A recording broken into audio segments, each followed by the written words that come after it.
ମା ଦିବ୍ୟ ସମାଚାରରୁ ଆମେ ପଢିବା ଚିଠି ପତ୍ର ଲେଖାଲେଖି କରିବା ଓ ଜ୍ଞାତି କୁଟୁମ୍ବକୁ ପରିଦର୍ଶନ କରିବାକୁ ଯିବା।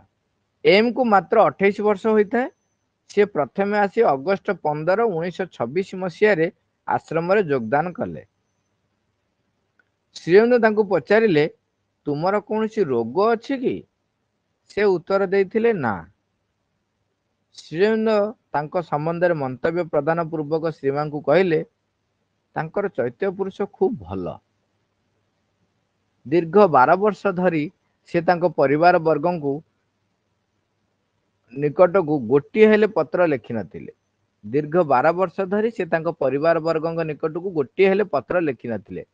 ସେତେବେଳେ ଅନ୍ୟମାନଙ୍କ ସହିତ ଆଦାନ ପ୍ରଦାନ କେବଳ ଚିଠି ମାଧ୍ୟମରେ ହିଁ ହଉଥିଲା। ପୋଷ୍ଟ କାର୍ଡ ଥିଲା ବା ଇନଲାଇନ୍ ଲେଟର ଥିଲା, ସେଇ ତାରି ମାଧ୍ୟମରେ ହଉଥିଲା। ନହେଲେ ଆଉ କିଛି ନଥିଲା, ଅପସନ ହିଁ ନଥିଲା। ଏହାପରେ ସେ ଶୁଣିବାକୁ ପାଇଲେ ତାଙ୍କ ବାପା ଖୁବ୍ ବେମାର ହୋଇପଡ଼ିଛନ୍ତି। ସେ ତାଙ୍କ ନିକଟକୁ ଚିଠି ଖଣ୍ଡିଏ ଲେଖିବା ପାଇଁ ଅନୁମତି ମାଗିଲେ। ଦେଖନ୍ତୁ, ସେତେବେଳେ ଆଶ୍ରମରେ ଯୋଉମାନେ ରହୁଥିଲେ ସେମାନେ ଘରକୁ ଚିଠି ଲେଖିବେ, ତା ବି ସେମାନେ ଏତେ ମାଙ୍କୁ ଆଉ ପ୍ରଭୁଙ୍କୁ ସେମାନେ ଗ୍ରହଣ କରିଥିଲେ ତାଙ୍କର ସର୍ବସ୍ୱ ଭାବରେ। ଏବଂ ସେମାନେ ପ୍ରଭୁଙ୍କୁ ଭାବୁଥିଲେ, ସତରେ ଭାବୁଥିଲେ କଣ, ତାଙ୍କ ଭିତରେ ଏକ ନିଶ୍ଚୟତା ବୋଧ ଥିଲା ଯେ ଇଏ ହିଁ ହଉଛନ୍ତି ପ୍ରଭୁ ନିଜେ ଭଗବାନ, ଆଉ ମା ହଉଛନ୍ତି ସ୍ୱୟଂ ନିଜେ ଦିବ୍ୟ ଜନନୀ। ତେଣୁ ସେମାନେ ତାଙ୍କର ନ ପଚାରି କିଛି କରୁନଥିଲେ। ତେଣୁ ସେ ଚିଠିଟିଏ ଲେଖିବେ ବୋଲି ଅନୁମତି ମାଗିଲେ, ଯେ ଘରକୁ ଚିଠିଟିଏ ଲେଖିବେ ବୋଲି। ଶ୍ରୀଅରବିନ୍ଦ ତାଙ୍କୁ କଣ ଉତ୍ତର ଦେଲେ?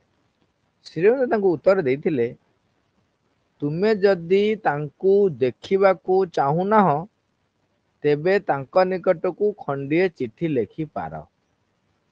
ଅନ୍ୟଥା ତୁମେ ତାଙ୍କ ନିକଟକୁ ଚିଠି ଲେଖିବା ମାତ୍ରେ ତୁମ ମଧ୍ୟରେ ଯିବା ପାଇଁ କାମନା ଜନ୍ମ ନେବ। ଦେଖନ୍ତୁ, ଏଇ ଛୋଟ ଛୋଟ କଥା ଆମେ ସବୁବେଳେ ଭୁଲି ଯାଉ। ବାରମ୍ବାର ଏଇ ଜିନିଷଟି ଯେତେବେଳେ ବି ଆମେ ପାଠ୍ୟକ୍ରମରେ ବସୁଛୁ ବା ଆଲୋଚନା କରୁଛୁ, ବା ଯୋଉମାନେ ଆଶ୍ରମରେ ମାଙ୍କ ପାଇଁ ବା ଭଗବାନଙ୍କ ପାଇଁ ଜୀବନ ଉତ୍ସର୍ଗ କରିବାକୁ ଚାହାନ୍ତି, ସେମାନେ ଏଇ ଛୋଟ ଛୋଟ କଥାଟିକୁ ବୁଝି ରଖିବା ଉଚିତ। କେତେ କଥା କହିଲେ ଦେଖନ୍ତୁ, ଯଦି ତୁମେ ତାଙ୍କୁ ଦେଖିବାକୁ ଚାହୁଁନାହ, ତେବେ ତାଙ୍କ ନିକଟକୁ ଖଣ୍ଡିଏ ଚିଠି ଲେଖିପାର।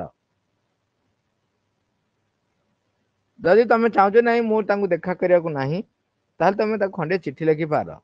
କିନ୍ତୁ ତାପରେ କହୁଛନ୍ତି, ଦେଖ, ଅନ୍ୟଥା ତୁମେ ତାଙ୍କ ନିକଟକୁ ଚିଠି ଲେଖିବା ମାତ୍ରେ ତୁମ ମଧ୍ୟରେ ଯିବା ପାଇଁ କାମନା ଜନ୍ମ ନବ। ତମେ ଯେତେବେଳେ ଚିଠି ଲେଖିଲେ ତାଙ୍କ ପାଖକୁ, ତାପରେ କଣ ହବ, ତମ ଭିତରେ ଆସକ୍ତି ଆରମ୍ଭ ହେଇଗଲା। ଆସକ୍ତି ତମ ପାଖରେ ଯେତେବେଳେ ଆସିଗଲା, ତେଣୁ ସେତେବେଳେ ତା ପର ମୁହୂର୍ତ୍ତରେ କଣ ହବ ନା, ତମର ଇଚ୍ଛା ହବ ମୁଁ ଯାଏ ଟିକେ ବାପାଙ୍କୁ ଦେଖିଦେଇ ଆସେ। ତମେ ଯେତେବେଳେ ଚିଠି ଲେଖିବ, ମୁଁ ଇତ୍ୟାଦି ଇତ୍ୟାଦି ଭଲରେ ଅଛି, ତମେ କିଛି ତ ଗୋଟେ ଲେଖିବ। ସେ ଯୋଉ ଲେଖିଲା ବେଳେ ତମେ ସୂକ୍ଷ୍ମରେ କଣ ହେଲ ନା, ତାଙ୍କ ପ୍ରତି ଆସକ୍ତି ଯୁକ୍ତ ହେଇକି ଯୋଡି ହେଇଗଲା। ଯେତେବେଳେ ଆସକ୍ତି ଆସିଗଲା, ସେଥିପାଇଁ ସେ ଲେଖୁଛନ୍ତି ତମ ଭିତରେ ଯାଇକିରି ଘରକୁ ଯିବା ପାଇଁ କାମନା ଜନ୍ମ ନବ। ତେଣୁ ପରିବାର ଯୋଉମାନେ ଚାହୁଁଛୁ ଯେ ନାଇଁ ମୁଁ ଭଗବାନ ପାଇଁ କେବଳ ବଞ୍ଚିବାକୁ ଚାହେଁ, ସେତେବେଳେ ନିଜ ପରିବାର କଥା ଭାବିବା, ନିଜ ପରିବାରର କଣ ହେଲା ନହେଲା ସେ କଥା ପଚାରିକି ବୁଝିବା, ଇଏ ସବୁ ଜିନିଷ ହଉଛି ଭଗବତ ଆସକ୍ତି ନୁହଁ, ଇଏ ସବୁ ହଉଛି ସଂସାର ଆସକ୍ତି। ତାମାନେ ତମେ ପୂର୍ଣ୍ଣତଃ ମାଙ୍କ ପାଇଁ ବା ଭଗବାନଙ୍କ ପାଇଁ ବଞ୍ଚୁ ନାହଁ।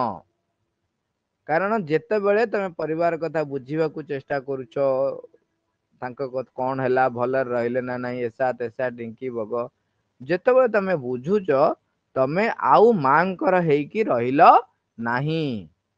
ତମେ ସେତେବେଳେ ପୂର୍ଣ୍ଣତଃ ପରିବାରରେ ହେଇକି ରହିଲ।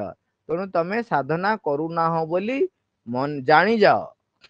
ଭ୍ରମ ଧାରଣାରେ ରୁହ ନାହିଁ ଯେ ତୁମେ ସାଧନା କରୁଛ ବୋଲି। ତାହେଲେ ପ୍ରଶ୍ନ ଉଠେ, ପଢିଦେବା, ତାପରେ କଣ କହୁଛନ୍ତି, ତାପରେ ଏଇଟା ଆଲୋଚନା କରିବା।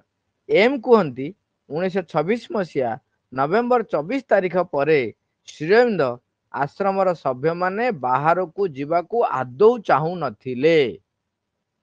ସେମାନେ ଯଦି ଯାଉଥିଲେ, ତାଙ୍କ ପକ୍ଷରେ ଏଠାକୁ ଫେରି ଆସିବା ନିମନ୍ତେ ଅନୁମତି ପାଇବା ବଡ କଷ୍ଟକର ହୋଇ ପଡୁଥିଲା। ଦେଖନ୍ତୁ ଶ୍ରୀଅରବିନ୍ଦ କେତେ କଡା ଡିସିପ୍ଲିନ ରଖିଥିଲେ, କିନ୍ତୁ ଅନେକ ଲୋକ କୁହନ୍ତି ଯେ ଆଶ୍ରମରେ ଡିସିପ୍ଲିନ ନାହିଁ ବୋଲି, ବା ପୂର୍ଣ୍ଣ ଯୋଗରେ ଡିସିପ୍ଲିନ କିଛି ଆବଶ୍ୟକ ନାହିଁ। ଏଇଟା ଭୁଲ ଧାରଣା, ଏଇଟା ଭୁଲ ଧାରଣା। ଯେତେବେଳେ ତୁମେ ଏଠି କାହିଁକି ସେ ଲେଖିଲେ ଦେଖନ୍ତୁ, 1926 ମସିହା ନଭେମ୍ବର 24 ରେ ସିଦ୍ଧି ଦିବସ ବୋଲି କୁହାଯାଇଛି ଏବଂ ସେଇଦିନ ଆଶ୍ରମ ଆନୁଷ୍ଠାନିକ ଭାବେ ଆରମ୍ଭ ହେଲା ବୋଲି ମା ଘୋଷଣା କରିଥିଲେ। ଆଶ୍ରମ ଆନୁଷ୍ଠାନିକ ଭାବେ ଆରମ୍ଭ ହେଲା, ତା ମାନେ ଆଶ୍ରମରେ ଯୋଉମାନେ ରହିବାକୁ ଚାହୁଁଛ ତୁମେ ମାନେ ଭଗବାନଙ୍କ ପାଇଁ ନିଜକୁ ନିୟୋଜିତ, ଭଗବାନଙ୍କ କାର୍ଯ୍ୟରେ ନିୟୋଜିତ କରିବା ପାଇଁ ନିଜକୁ ଉତ୍ସର୍ଗ କଲ, ତେଣୁ ତାପରେ ତୁମେ ଭଗବାନଙ୍କର ହେଇଗଲ। ଯେତେବେଳେ ତୁମେ ଭଗବାନଙ୍କର ହେଇଗଲ ତମର ପରିବାର କଥା, ତେଣୁ ସମସ୍ତେ କହିବେ କଣ ଏମିତି ହୃଦୟ ବିହୀନ ହେଇଯିବ, ପରିବାର କଥା ଟିକେ ବୁଝିବ ନାହିଁ? ନା ନା ନା ନା, ତମର ବୁଝିବା ଦରକାର ନାହିଁ। ତମେ ଯେତେବେଳେ ପୂର୍ଣ୍ଣତଃ ଭଗବାନଙ୍କର ହେଇଯିବ, ତୁମ ପରିବାରର ସମ୍ପୂର୍ଣ୍ଣ ଦାୟିତ୍ୱ ଭଗବାନଙ୍କର ହେଇଗଲା। ମା ତାଙ୍କ କଥା ବୁଝିବେ। ତମେ ଯୋଉ ମୁହୂର୍ତ୍ତରେ ପରିବାର କଥା ବୁଝିଲ, ମା କାହିଁକି ବୁଝିବେ? ମା ତ ସିଧା କହିଛନ୍ତି, ମାଙ୍କର ଅନ୍ୟ ଜାଗାରେ ବର୍ଣ୍ଣନା ହେଇଛି, ମା କହିଲେ ତୁ ତ ବୁଝୁଛୁ, ମୁଁ କାହିଁ ତାକୁ ବୁଝିବି? ଡାଇରେକ୍ଟଲି ଏ କଥା କହିଛନ୍ତି। ତା ମାନେ ଯେତେବେଳେ ମୁଁ ମୁଣ୍ଡ ପୁରେଇଲି, ବ୍ୟକ୍ତି ମୁଣ୍ଡ ପୁରେଇଲା, ସେତେବେଳେ ମା କାହିଁକି ମୁଣ୍ଡ ପୁରେଇବେ? ଆଉ ମୁଁ ମୁଣ୍ଡ ପୁରେଇବା ଆଉ ମା ମୁଣ୍ଡ ପୁରେଇବା କେତେ ଡିଫରେଣ୍ଟ ହବ କହିଲେ? ମା ଯଦି ଦାୟିତ୍ୱ ନେଇଯିବେ ତାହେଲେ ସିଏ ତାଙ୍କର ବହୁତ ଭଲ ଭାବରେ ପରିଚାଳନା କରିବେ। ଯେ ପର୍ଯ୍ୟନ୍ତ ଆମେ ଦାୟିତ୍ୱ ନେଇଛୁ ସେ ପର୍ଯ୍ୟନ୍ତ କଣ ହବ? ମାନୁଷୀ ପରିଚାଳନା ହବ। ତେଣୁ ତାଙ୍କର ଅମଙ୍ଗଳ ମଙ୍ଗଳ ସବୁ ଯେମିତି ଆଜିଟି ଯେ ହବ ସଂସାରରେ ଯେମିତି ହୁଏ। ତାହେଲେ ତମର ଏପଟରେ କଣ ହେଲା ନା, ମାଙ୍କ ସହିତ ସମ୍ପର୍କ ଛିନ୍ନ ହେଇଗଲା, ତମର ସାଧନାରେ ଅବନତି ହେଇଗଲା, ତମେ ଆଉ ମାଙ୍କ କାର୍ଯ୍ୟ କରୁନାହ। ତେଣୁ ତମର ବର୍ତ୍ତମାନ ତମେ ଆଶ୍ରମରେ ରହିଥିଲେ ମଧ୍ୟ ତୁମେ ମାଙ୍କ କାର୍ଯ୍ୟ କରୁନାହ, ଏଇଟା ନିଶ୍ଚିତ ହେଇଯାଅ। ଭ୍ରମ ଧାରଣାରେ କେବେ ରୁହ ନାହିଁ। କଥାଟିଏ ଧରାଯାଉ ଘରେ କଣ ଗୋଟେ ଘଟଣା ଘଟିଲା, ତମ ପାଖକୁ ଆସିଲା, ଖବର ଆସି ପହଞ୍ଚିଲା, କିଛି ଅସୁବିଧା ନାହିଁ, ଯିବ ମାଙ୍କ ପାଖରେ ନିବେଦନ କରିଦବ।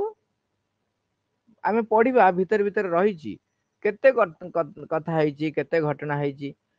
ଯେତେବେଳେ ମାଙ୍କ ପାଖରେ ନିବେଦନ କରିଦିଆଯାଏ, ସେତେବେଳେ ମା ତାଙ୍କର ଶକ୍ତି ପଠେଇବେ, ତାଙ୍କର ଲୋକ ପଠେଇବେ।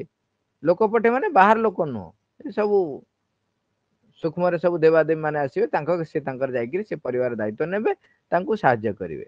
ତମେ ଯଦି ତାକୁ ଆସକ୍ତି ଯୁକ୍ତ ହେଇକିରି ପଶିଲ, ତାହେଲେ ତୁମେ ମାଙ୍କର ଛତ୍ର ଛାୟା ଠାରୁ ନିଜକୁ ଦୂରେଇ ଦେଲ। ଏଇ ଜିନିଷଟି ମନେ ରଖିବା ଉଚିତ ଏବଂ ଭ୍ରମ ଧାରଣାରେ କେବେ ବି ରହିବ ନାହିଁ ଯେ ତୁମେ ମାଙ୍କ ସାଧନା କରୁଛ। ଏଇଠି ସିଧାସଳଖ ଶ୍ରୀଅରବିନ୍ଦଙ୍କ ଆଶ୍ରମ ଯେତେବେଳେ ଆରମ୍ଭ ହେଲା, ଶ୍ରୀଅରବିନ୍ଦର ଆଶ୍ରମର ସଭ୍ୟମାନେ ବାହାରକୁ ଯିବାକୁ ଜମାରୁ ଶ୍ରୀଅରବିନ୍ଦ ନିଜେ ଚାହୁଁନଥିଲେ। ଏ କଥା ସିଏ ନିଜେ ବର୍ଣ୍ଣନା କରିଛନ୍ତି। ଲେଖିଛନ୍ତି ଯେ 1926 ମସିହା ନଭେମ୍ବର 24 ତାରିଖ ପରେ ଯୋଉ ଦିନଠୁ ଆଶ୍ରମ ଆନୁଷ୍ଠାନିକ ଭାବେ ଆରମ୍ଭ ହେଇଗଲା, ମା ଘୋଷଣା କଲେ ଶ୍ରୀଅରବିନ୍ଦ ଚାହୁଁନଥିଲେ କଣ, ଆଶ୍ରମ ସଭ୍ୟମାନେ ବାହାରକୁ ଯିବାକୁ ଆଦୌ ଚାହୁଁନଥିଲେ।